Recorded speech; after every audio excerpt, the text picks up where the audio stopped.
नमस्कार मित्रांनो, मी स्वाती तोरसेकर एशा पृथ्वीमध्ये तुमचं स्वागत करते. G7 बैठकीनंतर एक वार्तालाप चाललेला होता. सगळे रिपोर्टर्स इकडे आलेले होते आणि प्रश्न विचारले जात होते. त्यातल्या एका प्रश्नाला उत्तर देत असताना ट्रम्प म्हणाले, की विदाऊट कॉन्टेक्स्ट काही बोलणं कठीण आहे. पण तरी सुद्धा मी सांगू इच्छितो, की भारतावर जर हल्ला झाला, तर आम्ही मदतीला जाऊ. हां, अर्थातच ते पुढचं वाक्य महत्वाचं आहे. हा भाग जो आहे ह्याच्यावरती मी काल थोडीशी मल्लीनाथी केली. पण त्यांचं पुढचं वाक्य जे आहे ते मी मुद्दाम मागे वगळलेलं होतं. त्याच्यावरती आज बोलते आहे. ट्रम्प असं पुढे म्हणाले, की हां, दुसरा कोणी नेता आला तर मला माहित नाही काय होईल. If anybody attacks that man will be there. I don't know about any other leader. असं ट्रम्प थोडक्यात सांगतायत. तेव्हा थोडंसं त्यांनी विनोदी अंगाने घ्यायचा प्रयत्न केला. पण लोकांनी मात्र इतक्या वेगवेगळ्या दृष्टिकोनातून त्या वाक्यांचा विचार केला आणि मी सुद्धा सर्द झाले. काही जणांनी त्याचा अर्थ असा घेतलेला आहे, की ट्रम्प स्वतःबद्दल बोलतायत, की मी आहे तोपर्यंत मी त्यांच्या मदतीला जाईन. पण मी उद्या नसलो इथे, तर व्हाईट हाऊसमध्ये दुसरा कोणी राष्ट्राध्यक्ष व्यक्ती आला, तर मग त्यांना तशी मदत मिळेल का नाही, ह्याबद्दल मी काही सांगू शकत नाही. असा काही जणांनी त्याचा अर्थ लावला.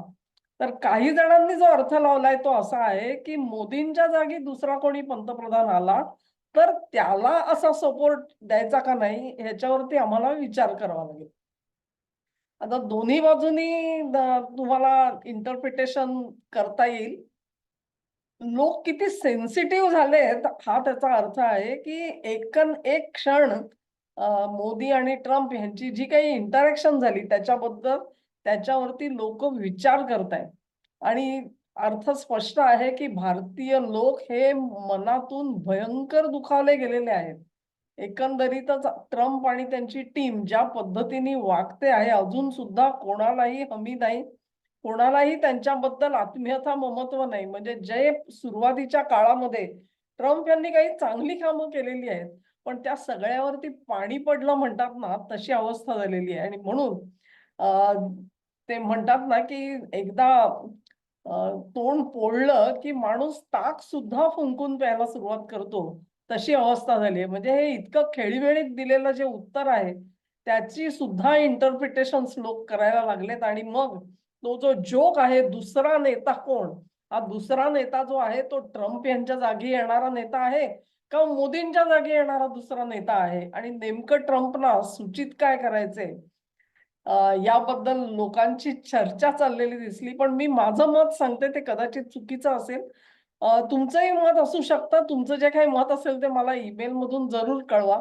मला असं वाटतं, की ट्रम्प हे दुसरा नेता कारण मोदींचा उल्लेख ते लीडर म्हणून करत होते. If there any other leader is there याचा अर्थ भारतामध्ये असा दुसरा कोणी नेता जर का पंतप्रधान झाला, तर त्याबद्दल मी काही आत्ता सांगू शकणार नाही, असं ते म्हणतायत. आता सर्वसाधारणपणे हे हसण्यावरी नेण्यासारखं आहे. म्हणजे तुम्ही जर का मोदीजींची प्रतिक्रिया बघितली, तर ते कुठे तुम्हाला गंभीर दिसले का?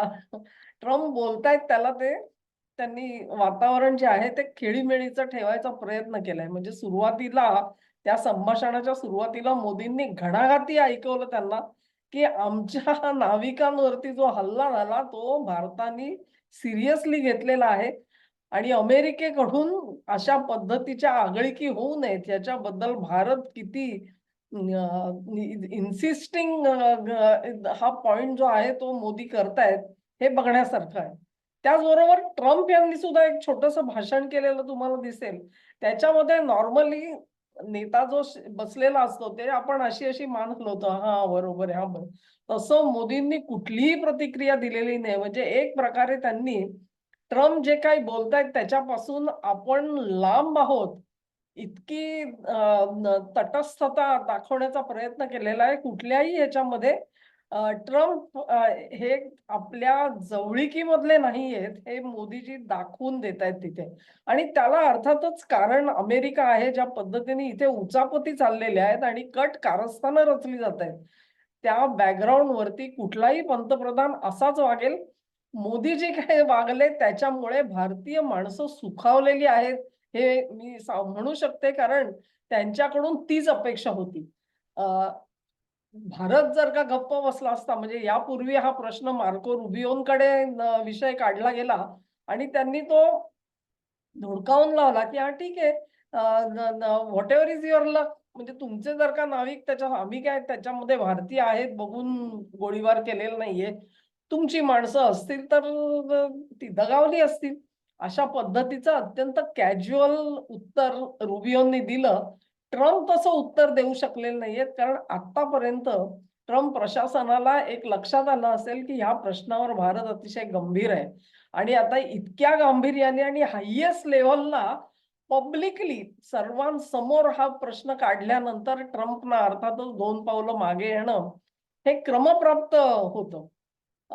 भारतीय लोक सुखावले, कारण अशा पद्धतीने हायेस्ट लेव्हलला हा प्रश्न त्याची तडीस लावण्याचा प्रयत्न झाला. ही गोष्ट लोकांना अतिशय भावून गेलेली आहे. तेव्हा या अवस्थेमध्ये जेव्हा ट्रम्प दुसऱ्या नेत्याबद्दल बोलतात भारतामध्ये येणाऱ्या, तेव्हा मग कोणाच्याही मनामध्ये शंकेची पाल चुकचुकणारच. कारण मोदींची सत्ता एक, भाजपला 240 जागा मिळालेल्या आहेत. 272 जागा या वेळेला नाहीयेत हातामध्ये. म्हणजेच एक हाती एका पक्षाचं बहुमत लोकसभेमध्ये नाहीये आणि ह्याचा वापर कोण कसा करेल, ह्याबद्दल लोकांच्या मनामध्ये अनेक प्रकारचे संशय घर करून बसलेले आहेत. कुठेतरी लोकांना हे जाणवतंय आपण कमी पडलो आणि म्हणून ह्या 32 जागा ज्या आहेत त्या भाजपला मिळू शकल्या नाहीत आणि मोदींना आज अतिशय कठीण परिस्थितीतून जावं लागतंय.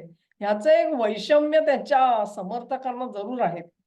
त्याच्यामध्ये भर पडते आणि त्या जखमेवरती मीठ चोळल्यासारखं होतं जेव्हा ट्रम्प यांच्यासारखा नेता त्याच्याबद्दल आडवळणाने का होईना पण बोलायचा प्रयत्न करतो. तेव्हा ट्रम्प यांना नेमकं काय म्हणायचं आहे, की मोदींचं सरकार अस्थिर आहे का? डळमळीत आहे का? ते कधीही पडू शकतं का? मोदी नाहीत आणि दुसरा कोणी नेता तिथे येऊ शकतो, असं ट्रम्पना का वाटतं आहे? ट्रम्पना असं का वाटतं आहे? कारण एकंदरीतच आपण बघतोय तेव्हा भाजप आणि त्याचे मित्र पक्ष जे आहेत, ते आत्ताच्या घडीला असं म्हणतात, की जवळ-जवळ 320 जागा ह्या भाजपच्या सोबत आहेत. मग मोदींना राजीनामा द्यायची पाळी का येईल? आणि तिथे दुसरा नेता का येणार? ह्याच्यामध्ये लोकांच्या मनातली शंका जी आहे ती घर करून बसली आहे. कारण 2 गोष्टी आहेत. एक म्हणजे येन केन कुठच्याही वाममार्गाचा अवलंब करून सुद्धा मोदींना सत्तेवरून खाली खेचण्याचा प्रयत्न होऊ शकतो. ज्या पद्धतीत इम्रान खानला सत्ता सोडायला लागली, तिथे अविश्वास प्रस्तावाला सामोरं जाताना त्यांना बहुमत सिद्ध करता आलं नाही. ती अवस्था मोदींवरती हे लोक आणणार आहेत का? लोकांच्या मनामध्ये शंका आहे आणि ते जर का होणार नसेल, तर मोदींवरती फिजिकल हल्ला होणार आहे का? आणि हा हल्ला झाल्यानंतर त्यांना कायमचं बाजूला केल्यानंतर इथे दुसरा नेता येणार आहे का? हे 2 प्रश्न जे आहेत ते भारतीय मनाला सतावतायत.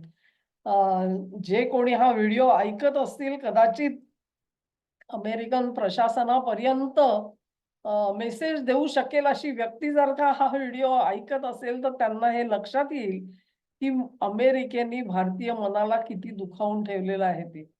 ज्या मोदींना लोक पूजनीय मानतात, अशा मोदींबद्दल जर का दुसऱ्या नेत्याची जर का गोष्ट ट्रम्प करत असतील, तर तो जो प्रकार आहे तो लाईटली कोणी घेत नाहीये. इथे हलक्यात कोणीही घेण्याचा प्रयत्न करत नाहीये. त्याच्याकडे लोक गांभीर्याने बघतायत आणि आतापर्यंत लोकांना खात्री पटलेली आहे, की कुठून ना कुठून अमेरिका प्रयत्न करून मोदींना सत्ता सोडायला भाग पाडेल म्हणून. आणि 2 मार्ग मी सांगितले. एक तर तिथे बहुमत घालवणं संसदेमध्ये किंवा फिजिकली त्यांना बाजूला करणं. या 2 गोष्टींपैकी अमेरिका कुठला मार्ग स्वीकारेल ह्याची कोणालाही हमी नाही आणि म्हणूनच लोक आजच्या घडीला ह्या प्रतिक्रिया देताना बघतायत. मी माझी गोष्ट सांगितली. दुसरा नेता म्हणजे मोदींच्या ऐवजी दुसरा पंतप्रधान असं ट्रम्पना म्हणायचंय, हे माझं म्हणणं आहे. दुसऱ्या कोणाचं म्हणणं वेगळं असू शकतं आणि ते असा उल्लेख करतात. ह्याचाच अर्थ ते कुठल्या तरी भावी संकटाची आपल्याला नांदी देत आहेत. हा व्हिडिओ तुम्हाला आवडला असेल अशी आशा करते. तुम्हाला आवडला असेल तर शेअर करा, लाईक करा आणि चॅनेलला सबस्क्राईब करा. धन्यवाद.